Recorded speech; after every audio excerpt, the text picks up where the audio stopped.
what in the actual fuck does the rule of law or the government or any of the 50 United States or the rest of the world think is going to happen when you take food away from 42 million fucking people?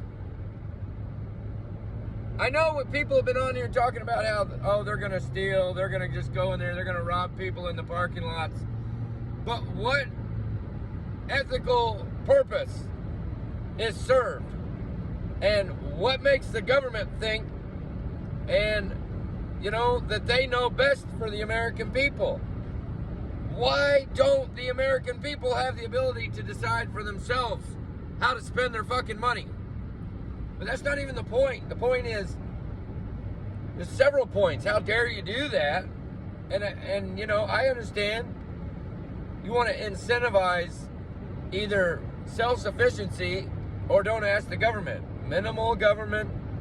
But, you know, the government has actually helped these rich people get richer and exploit the most vulnerable population.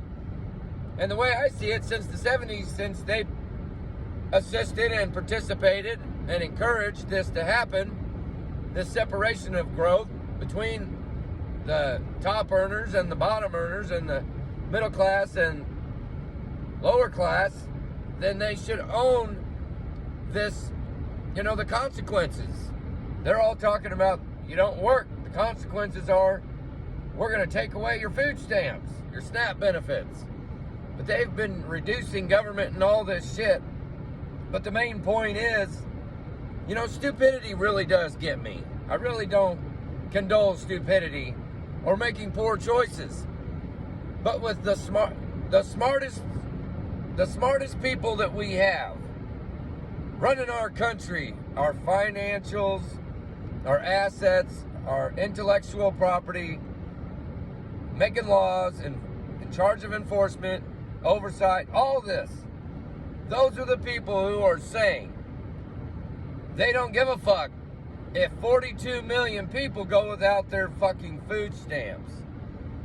They don't care if 42 million people starve. And it's just like, what the fuck do you really think is going to happen if you take food away from 42 million people?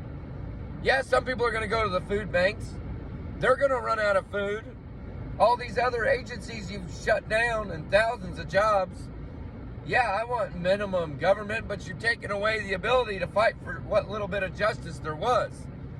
All you're really doing is showing that this is one big setup on how you can basically commit genocide on a bunch of poor people. And these are the leaders. These are the people who we have elected, who have the utmost moral values to make decisions for the rest of the country. But I got news. The second you take food, as the one responsible for all this, once you take food from 42 million people, you're going to have 42 million people at least, if not, you know, 50 million more people saying, you know what, if that's how you want to treat your people, then we no longer consent implicitly or explicitly to your bullshit social contract. I'm John Lee. Drop a comment below. Let me know what you think. And I just got to say one little thing about the particular person eating their peanut butter toast, talking crap about, you know, people and being more, you know, frugal with their food stamps in October. What'd you do with that? You know, here's what I got to say to all that, to our government. Well, what did you do with the implicit consent or the social contract that you had all these years?